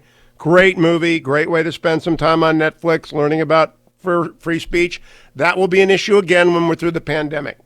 Let's check the market overnight. AndrewandTodd.com sponsor this. I just mentioned Andrew and Todd to Mark Calabria there with Sierra Pacific Mortgage, and they are lenders, and they are open for business, and they are online. I mean, you can call them at 888-888-1172, but I think it is best, as the director of the Federal Home Finance Agency just said, use the online tool, AndrewandTodd.com. When you go there and you fill out a couple of questions, they'll tell you what to do. And if you're eligible for forbearance, I'm sure they'll try and give you great advice. They're wonderful, great guys. I've known them forever. They've done all my loans. They're the best. 888-888-1172 or AndrewandTodd.com. Overnight, the Japanese markets went down 1.5%. Same in Hong Kong. England's down over 1%. Germany down about 0.6%. But no way to tell different signals on the market.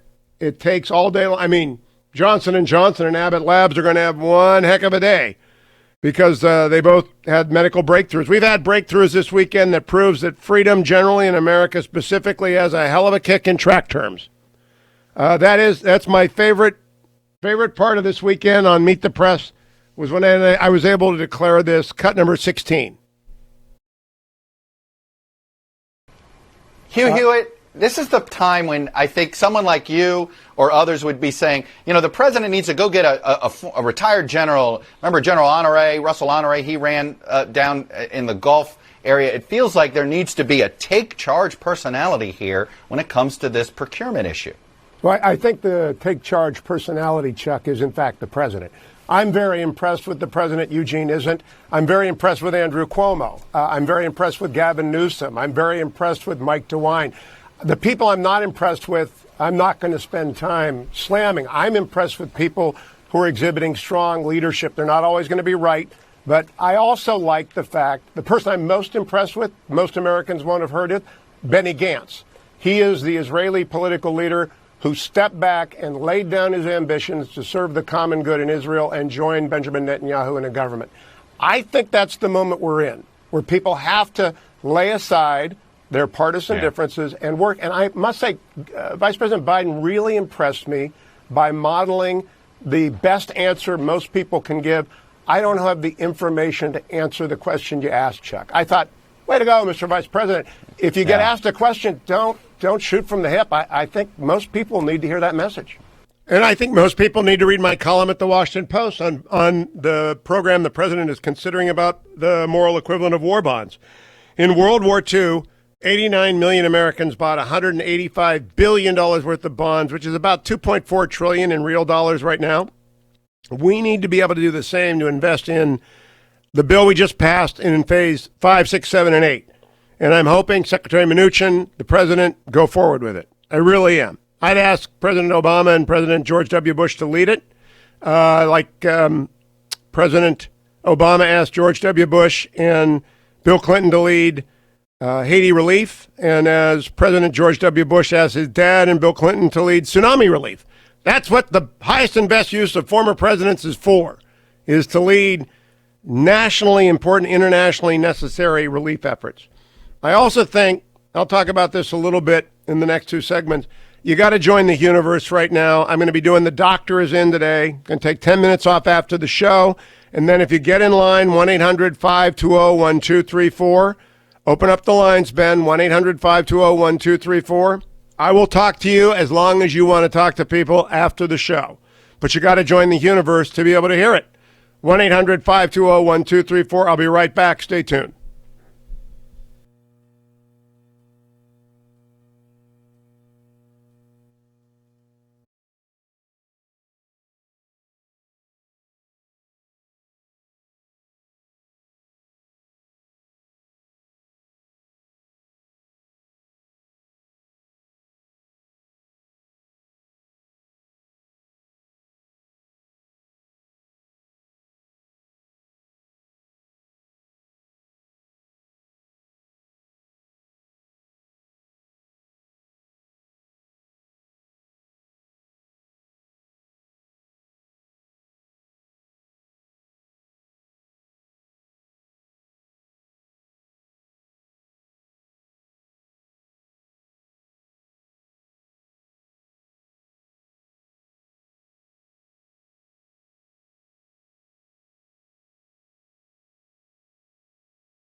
Welcome back, America. It's Hugh Hewitt. Thank you for listening. I'm joined by Representative Mike McCaul from the 10th District in Texas. He's the ranking Republican on the House Foreign Affairs Committee, and hopefully this time next year he'll be the chairman of it. And I'm going to talk about the world with the congressman. But first, good morning, Congressman. How are you? Hey, good morning, Hugh. Doing fine. Everybody in your family safe and not sick? We're all safe. We don't really see each other a whole lot because we're all separated. So I got the same drill going on Team Hewitt. But let me ask you about your district before I go to your committee in the world, Congressman. Oh, sure. You've got Austin. You've got a little bit of the Houston suburbs. You got a big district. And I heard on Meet the Press, I was a panelist yesterday, Dr. Burke say every single metro area will get this. They'll have a spike. Yeah. Are Houston and Austin ready? I think so. I mean, it is in Austin, Houston right now. We canceled South by Southwest in Austin, which in hindsight was a smart move. And as painful as it was, the Houston rodeo got closed, and that. But you know, I think it's paying off now because we didn't have a lot of outside people coming in, and we're spread even more so. There's a Houston rodeo? Yeah, it's Texas, you know. Sorry. You Texans. You guys just assume evidence, not you Texans or something. All right, Congressman, next thing. I'm glad to hear you're prepared. Will Congress return soon, in your opinion, for a Phase 5 and 6? Well, I'm hearing rumors of that right now. I'm still in D.C. is going to fly back to Austin tomorrow, but I want to get a briefing before I do that. But I think we will have an additional package. But, again, I want to make sure it's related to coronavirus and not a bunch of outside wish list stuff that has nothing to do with it. We know what I'd really like to see happen. There's Gilead has this antiviral, very promising, being tested in China. They don't have the capacity to mass produce it. That's the kind of stuff that we should be, if we're going to spend any more money, we spent a lot, is on things like that. If it comes back first week of April, it looks like it's going to be a successful antiviral that people could use in right to try, compassionate use. We have to be looking at pumping money into that to mass produce if everybody could have access to it. That'd be like Tamiflu is the flu. You know, and in fact, there is a couple of breakthroughs. We've got a new CPAP in Great Britain. We've got the Battelle mask sanitizer. Mm-hmm. We have emergency use of whatever that is. I can't say it. The FDA is finally getting into gear here. Freedom has a hell of a kick in track terms when it gets going, Congressman, and we're starting to see it going. My question is, I actually have learned the president is considering the moral equivalent of war bonds that we talked about last week. I don't think we have to raise any more money. I think we just got to ask Americans who've got money to give it. I think, you know, I tasked that to my team after that interview. I understand you talked to the White House. I did. To the president. I won't say who I talked to, but I did. And it was received quite well. It's already under consideration. It ain't original to me. They're kicking it around, and they're thinking about it. I wrote about it in the Post today, and I think that Americans would line up who are not hurt right now, as many. I mean, 3% of restaurants. That's hard to imagine have closed forever, and the Restaurant Association says 11% are going to have to. Isn't that it's a stunning kind of canary in the coal mine stat. Yeah, it is.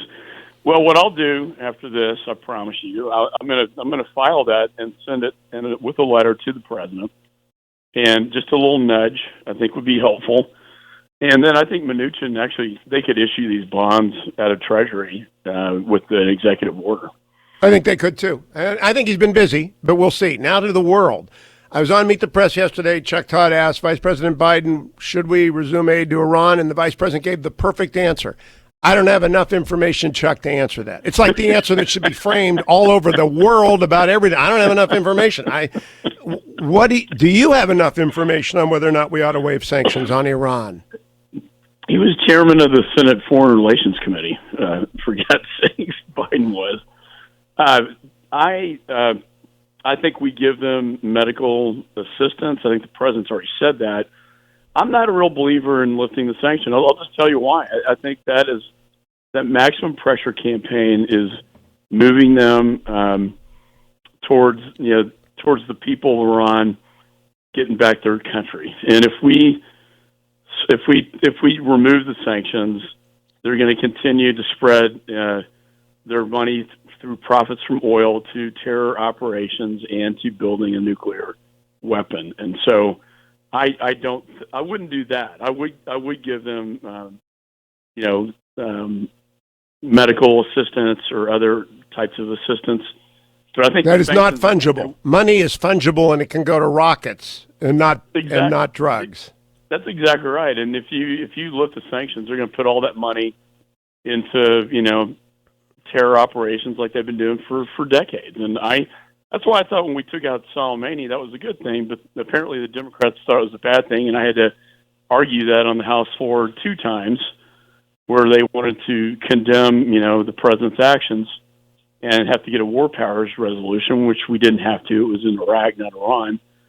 That guy was a mastermind of terror for 2 decades, and him being taken out when he was planning more operations against our embassy and our troops made perfect sense. The thing you remind me to close with, Congressman, the world still has a lot of bad actors, and boy, we're looking elsewhere, right? We're looking at this disease right now. Do you think our defenses, our IC, our military? I think they are, but I'll ask you. You're the pro. Are they still on the highest of possible alerts for the bad guys? They are. I'll tell you who the baddest actor in this whole thing has been, Hugh, and it's China. It started out of Wuhan. They tried to cover it up. They detained 8 of their doctors, charged one with a criminal violation who died from coronavirus. These doctors were just telling the truth that, hey, we have a virus here that's very different. It's killing people. They went to the lab, shut it down, destroyed the lab samples, allowed the Wuhan festival to take place, saying it wasn't human-human transmission, and the WHO echoed that same thing. And then 5 million people came in, visited, and left. And a lot of them traveled abroad, some to the United States, and they spread this virus globally. It became a global pandemic. My point is, this whole thing could have been stopped, could have been contained from the very beginning had China been responsible and transparent about what was happening in their country. And unfortunately, they didn't do that, and now everybody's in isolation, and we have a global pandemic. It's the Chinese Communist Party's fault. It's President Xi's fault, and there is no getting around that. Doesn't mean that we will indulge even one moment of discrimination against Chinese Americans or Asian Americans. I'm sure we won't, but boy, we have to be very clear. They did this to the world, they being the CCP. And that's a great distinction. It's not about the Chinese people have suffered enough already under the Chinese Communist Party, but it was the Chinese Communist Party, their cover-up, their detention of the doctors, destruction of lab reports and samples it came out of Wuhan, these wet animal markets, and then their cover-up, I always say, was the worst in human history, and it was the Chinese Communist Party that did it. On that note, Congressman, safe travel back to Texas. Get your district prepared and keep coming back. Love talking to you. Thanks for helping me sell the bond bill, but I think POTUS is there. We'll find out. Thank you, my friend. Iowa, Todd, you're on the Hugh Hewitt Show. Good morning, Todd. What's on your mind? Good morning, Hugh. Thanks for taking my call. You're welcome. I'm a dry cleaner out here in Sioux City, and I appreciate that the government has given my employees that I had to lay off full benefits from what they're making before, and that's great. But I see nothing in this package that's going to help me. I can get an SBA loan, but that doesn't help me. In the long term, I'm going to have to pay it back. They say if I keep my employees and keep paying them wages, someday they may turn it into a grant. But that's too far down the road, and how do I know I'm going to be able to keep those employees? Todd, I'm in the same boat, right? I run the Nixon Foundation. I got 40 employees. I've kept them on the payroll. I'm going to take the loan. I expect forgiveness. I believe if you don't fire them, the trouble will come after 2 months if revenue is not returned. Do you still owe the grant? I believe that the Congress is going to float that loan. I just do. I believe they're going to do the conversion to grant. They're trying to keep payroll up. But all I can tell you is keep reading that bill. Go to JobCreatorsNetwork.com. They are following this all for small businesses. JobCreatorsNetwork.com. Thank you, Todd. I want to bring in Generalissimo for a moment, because generally, I just mentioned the Nixon Foundation. We're running 4 blood drives. The first one is today. You're going to go get stuck today, Dwayne? I am indeed. At what time? I think mine is at 8:15. People want to get autographs. Why? Not you. They want to meet Joy, the sticky-fingered better half of Dwayne, who gets the Chuck Box book. Is she going to bring a Chuck Box book to read while one of mine while she's getting her? She's already read it. She read it before you did. She read it after I did and before you did. We both know what happens in the book, and if you are a CJ Box reader and you would like, since I am the star of the book, I'm even more of a star of the book than you are this time. It's unfair to do any spoilers, but I'll dispute you. It's clear that Judge Hugh Hewitt in the book is the guy.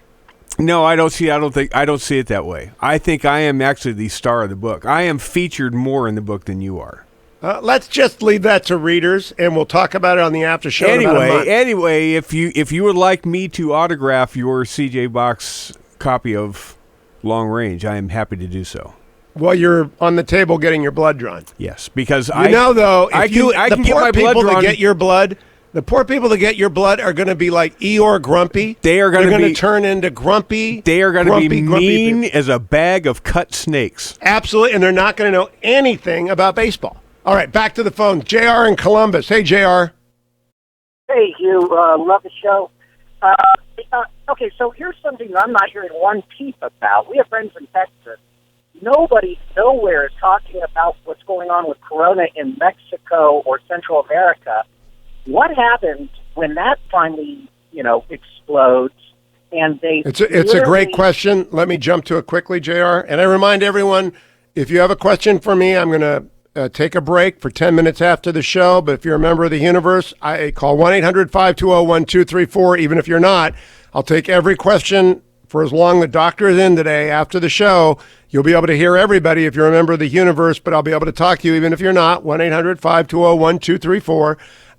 We do not have good visibility into Mexico. We do not have good visibility into the Central American states. I'm very glad that the fencing is far advanced.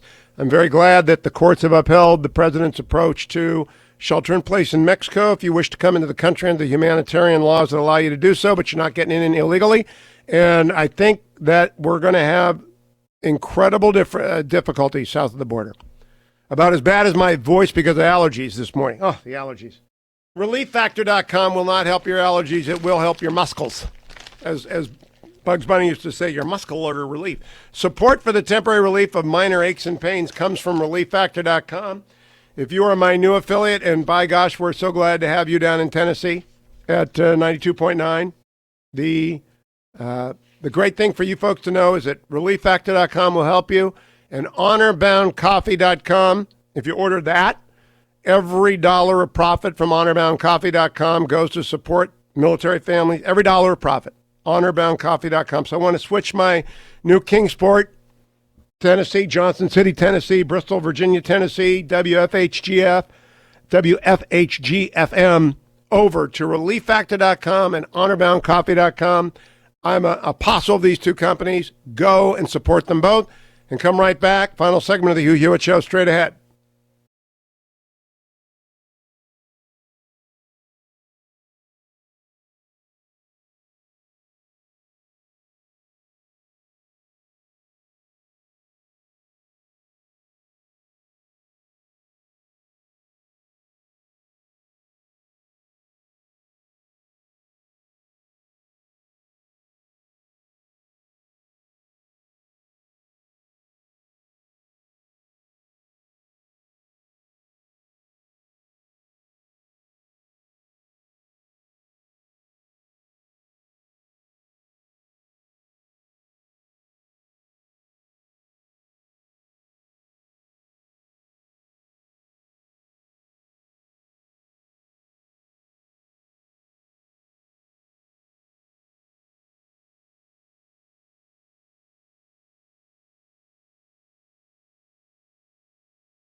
Welcome back, America. It's Hugh Hewitt, the Mandalorian of the radio, joined by Tim Alberta of Politico.com. Tim, good morning. Is everyone in your family as healthy as can be expected?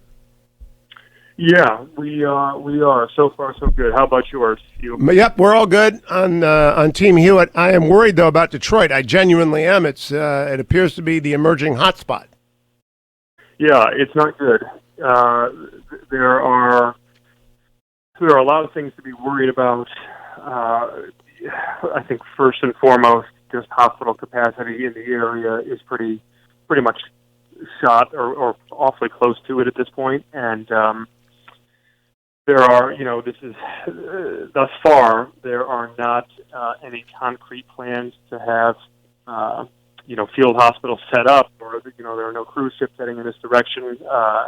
Military vessels as of yet, anything like that could suddenly and dramatically expand capacity. And by all indications, the curve is just sort of bent straight upward at the moment, with no sign of relief in sight. So it's a pretty dire situation.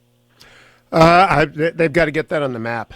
Now, Tim, you are trusted by Red and Blue. I mean, Paul Ryan, John Boehner, Republicans trust you, Democrats trust you, everybody trusts you. I wonder, and I got a note over the week, I'm the right's ambassador to the left, but they want me to cut off diplomatic relations. I think that's absolutely the wrong thing. I think people need to beat their swords into plowshares for at least a couple of months. Yeah, this is a crazy existential threat to the world. Do you think Democrats and Republicans, like the farmer and the cowman, can be friends? Probably not, if I'm being real honest about it. We are in sort of a post nonpartisan age here, Hugh. And what I mean by that is, it's actually funny. Somebody had flagged this to me, and I've forgotten about it. But not to do a totally shameless plug, but in the epilogue of my book, I have a section where I talk about sort of is there anything left that could unify America, that could get everyone to lay down their swords and at least for a period, sort of recognize their common patriotism rather than their partisan affiliations. And, I talked with a number of people about it, and Marco Rubio had said to me, really, this is the post 9/11 era here, where anything that we witness, whether it be a school shooting or a natural disaster or even a pandemic, it's going to be politicized. Now, of course, that was a couple of years ago we were having that conversation, and John Boehner said the same thing to me. He said, it would take something absolutely cataclysmic for people to sort of rediscover their common bonds as Americans. And I don't know if this is that something, Hugh, but maybe I'm just too cynical, but I tend to doubt it. You're familiar with Chariots of Fire? Yeah. Okay. You remember Eric Liddell, who's the great gold medalist and Olympian who becomes a missionary?